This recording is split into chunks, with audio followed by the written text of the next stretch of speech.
माझ्या देवाचं तत्वज्ञान त्यांना समजल्याशिवाय जीवाचा आत्मोद्धार होत नाहीये।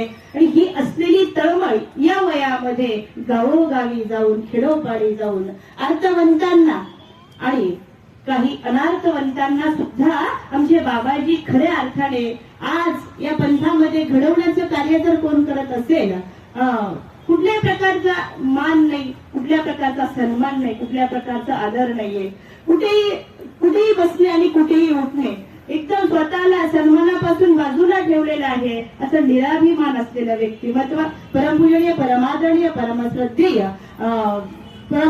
आदरणीय श्रद्धेय विद्वत रत्न आपल्या सर्वांच्या आपण सर्वांनी त्यांच्या मुखार विद्यार्थी तत्वज्ञान ऐकलं असे आदरणीय श्रद्धेय ज्यांचं नाव घेतल्यानंतर माझी वाणी पवित्र झाल्याशिवाय राहणार नाही असे आदरणीय श्रद्धेय दादाजींना दंडवत प्रणाम करते।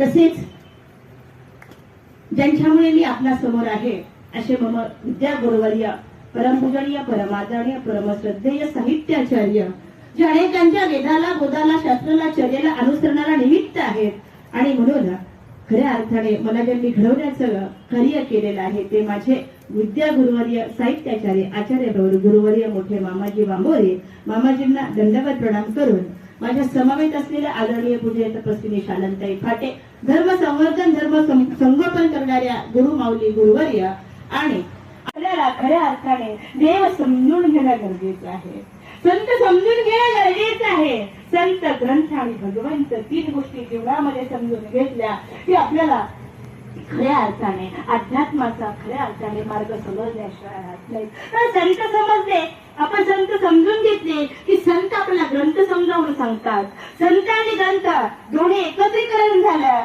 की संत आपल्याला त्या ग्रंथातून भगवंत समजावून सांगतात। तीनही गोष्टी जीवनामध्ये महत्वाच्या आहे, म्हणजे संत आणि ग्रंथ कळाले तो भगवंताचा अभिप्रेत झाल्याशिवाय राहत नाही। असं अभिप्रेत होणं खऱ्या अर्थाने गरजेचं आहे। अतिशय कशी आहे तो ती अभिप्रेत झाले देवाला, तसा अभिप्रेत झाला कुठेच नाही गेला तो, मात्र सर्वांच्या खाली गेला, अभिप्रेत झाला। एक क्षणामध्ये देवाने सांगितलं इथं शरण आलेलं आहे, बस आता मरण नाही, त्याला अभिप्रेत झाला तो। वाघिणीची पिल्ले सर्वांच्या मांडीवरती झाली, बस वाघिणीने बघितलं एका क्षणामध्ये विसरून गेली, वाघिणीच्या पिल्लांच्या पाठीवरती हा विक्रय ठेवलेला आहे। अभिप्रेत